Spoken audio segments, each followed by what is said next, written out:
밥을 먹는 행위, 그리고 내가 직접 숟가락을 들고 직접 해보는 이 행위에서 뇌가 발달하게 되는데, 이런 과정에서 사고적인 부분을 내가 놓치게 되는 거지. 되도록이면 이렇게 스마트폰을 보여주시거나 TV를 보면서 아이들을 밥을 안 먹이시는 게 좋거든.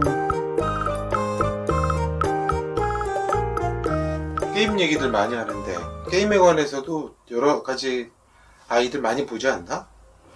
남자아이들 게임은 뭐 놀이문화이기 때문에 안 할 수는 없는데, 게임을 어느 정도 하느냐에 따라서 아이들의 어떤 논술 역량은 큰 차이가 나. 왜냐면 이제 게임을 많이 하다 보면 뇌의 한 부분을 쓰게 되는데, 어떤 단순 자극에 의해서 내가 그 게임을 하기 때문에 후두엽을 많이 쓰게 되거든. 근데 사고를 관장하는 거는 전두엽인데, 후두엽을 계속해서 쓰다가 전두엽 활동으로 뭔가 이렇게 전환이 될 때는 그게 잘 되지를 않거든. 그래서 생각하는 그런 부분이 좀 계속 전두엽을 쓰는 아이들하고 비교할 때, 게임을 많이 하는 아이들이 논술에 와서 갑자기 전두엽을 쓰는 그런 활동을 하게 되면 마치 고문을 받는 것 같이 그런 느낌을 받을 수가 있어. 그래서 어떤 사안에 대해서 생각해서 네 생각을 한번 얘기해보자. 그러면 나는 계속 단순 활동을 하고 후두엽을 쓰는 활동을 하다가 내 생각을 얘기하려고 하면 나의 독창적인 생각을 꺼내야 되는데 그게 쉽지는 않거든. 그리고 글을 쓸 때는 더 그래. 왜냐하면 그거를 확장해서 좀 더 구체적으로 근거를 대서 논리적으로 사고를 하면서 그걸 꺼내야 되는데, 그게 훈련이 안 되면 쉽지 않은 거지. 일상생활에서 게임을 많이 하는 아이들은 이제 사고력을 써야 되는 그런 상황에서는 굉장히 힘들어. 그리고 그게 얼굴에 다 드러나게 되고 결과물도 잘 나오지를 않아. 예를 들어서 내가 가르치는 아이 중에 왜 이 아이는 글이 늘지 않을까? 말하는 게 왜 별로 좋아지지 않을까? 글이 왜 이렇게 자기 생각이 안 나올까? 설명문은 곧잘 쓰는데 유독 자기 생각을 써야 하는 논술문이나 논리적 글, 주장하는 글이나 자기 생각을 표현해야 하는, 자기만의 생각을 드러내야 하는 그런 글에서는 정말 꺼내기가 너무 힘든 거야. 그래서 왜 이럴까? 이제 그 엄마하고 상담을 하게 됐는데 그 원인을 알게 됐어. 이 아이가 이제 고학년이 되면서, 초등학교 고학년이 되면서 게임 시간이 확 늘어난 거야. 그리고 게임을 안 하는 그 시간에는 유튜브를 많이 보고 습관적으로 그 TV, 요즘에는 큰 TV를 통해서 유튜브를 많이 보게 되잖아. 유튜브를 많이 보고 게임을 많이 하고 후두엽을 쓰는 그런 활동들을 많이 하는 거지. TV를 보는 거나 게임을 하는 거나 마찬가지로 우리의 뇌에서 후두엽을 쓰게 돼. 왜냐면 이거는 내가 적극적으로 어떤 논리적 사고를 하거나 내 생각을 내가 다스려서 몰입을 하거나 이런 활동은 아니야. 그냥 그 영상에서 만들어주는 대로 내가 그냥 주입식으로 편하게 받아 먹으면 되는 거거든. 즐기면 돼. 내가 생각할 필요가 없어. 그냥 그쪽에서 웃겨주면 웃고, 거기에서 정보를 주면은 그냥 그 정보를 받고, 이렇게 피동적으로 그걸 받는 거지. 그래서 내가 적극적으로 내 두뇌를 쓰지 않아도 되거든. 그런 활동들이 많아지면 많아질수록 내 사고의 영역을 쓰지 않게 돼. 그래서 그런 활동을 갑자기 하게 되면 멍해지는 거야. 그리고 왜 이렇게 머리가 안 돌아가지 나는? 아무것도 생각이 안 나요, 선생님. 뭐를 써야 될지를 모르겠어요. 저는 생각이 없어요. 이런 표현을 하지. 잘 모르겠어요. 이걸 어떻게 해야 될지 모르겠어요. 그래서 이런 훈련을 계속해도 내가 전두엽을 쓰는 활동을 하는 그 시간보다 후두엽을 쓰는 활동을 더 많이 하게 되면 그게 계속 그 전두엽의 활동을 지워버리기도 해. 그래서 이 비율을 잘 조절하는 것이 중요한데, 특히 어머니들이 이제 직장을 다니거나 아이를 집에서 계속 관찰하거나 도와줄 수 없을 경우에는 이 문제가 점점 심각해지게 되지. 그래서 오늘 상담했던 그 어머니하고는 아직 초등이기 때문에 이 아이가 TV나 유튜브에 그리고 게임에 많이 노출되지 않도록 대책을 좀 세워주시도록 그렇게 서로 상의를 해서 이 엄마가 이제 유튜브는 시간을 정해서 잠그는 장치가 있다고 하더라고. 그래서 그런 방법을 통해서 뭐 저녁을 먹고는 이제 TV 활동을 아예 못하게 잠근다던가 이런 식으로 좀 통제를 해주시기로 했거든.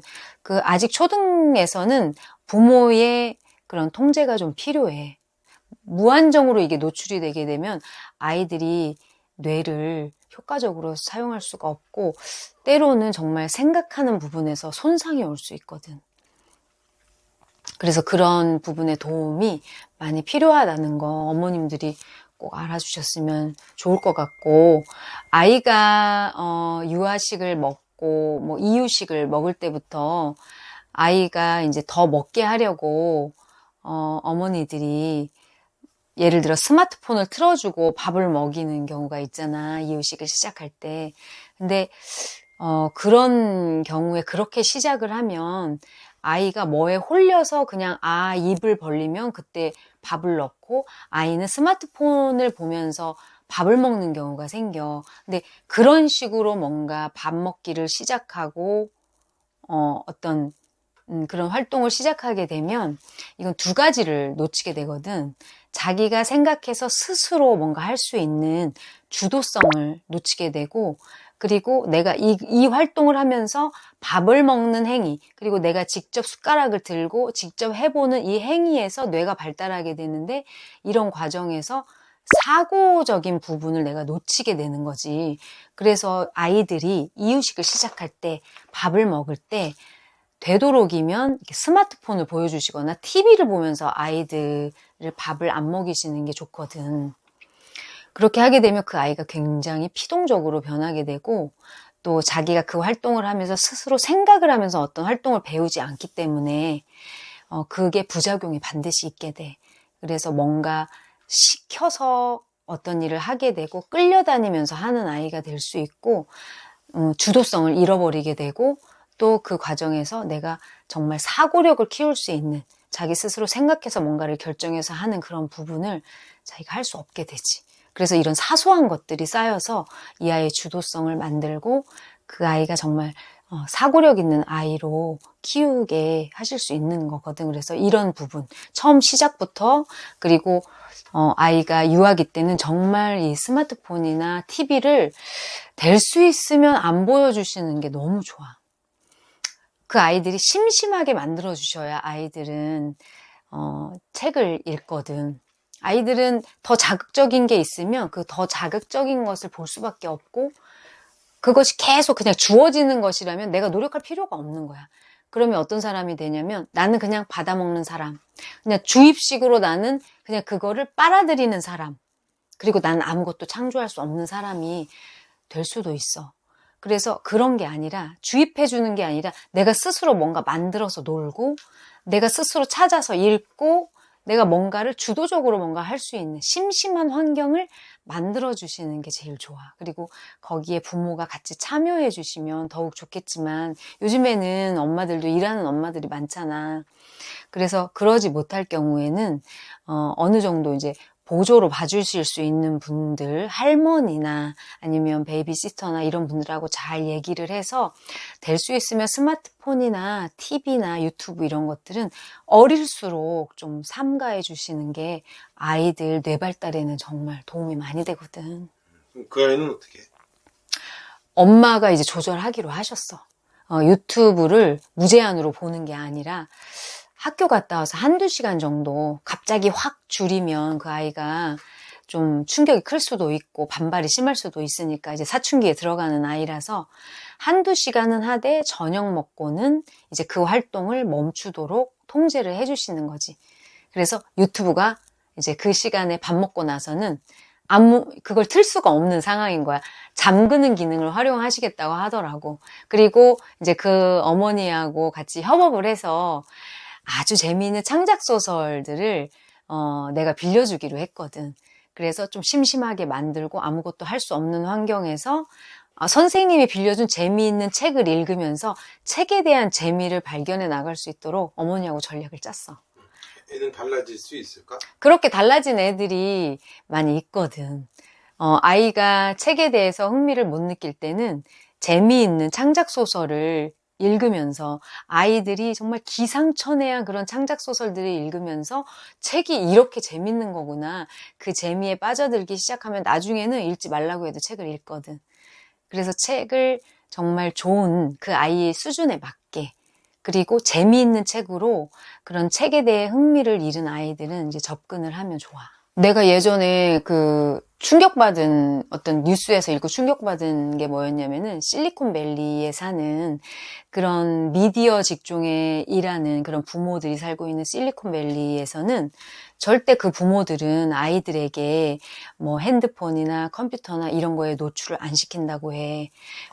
그 아이들이 다니는 학교에는 컴퓨터도 없고 도서관에 가서 검색을 하려고 해도 종이로 된 색인을 찾아서 사다리를 올려서 아이들이 책을 직접 뽑아서 그런 옛날 방법으로 아날로그 방법으로 아이들이 책을 찾고 그 책을 가까이 하면서 토론 활동을 하고 이렇게 머리를 쓰는 활동을 많이 한다는 거야.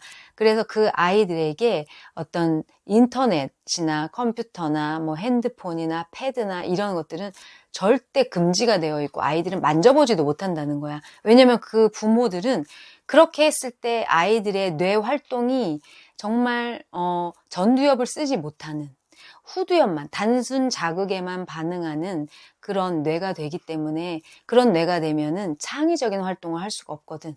그래서 그 아이들이 다른 사람이 만든 것을 즐기는 사람이 아니라 그 아이들이 창작을 해서 다른 사람에게 그런 것들을 줄 수 있는 그런 사람이 되기를 바라기 때문에 실리콘밸리에 있는 부모님들은 절대 아이들에게 이런 미디어를 접촉하게 하지 않거든.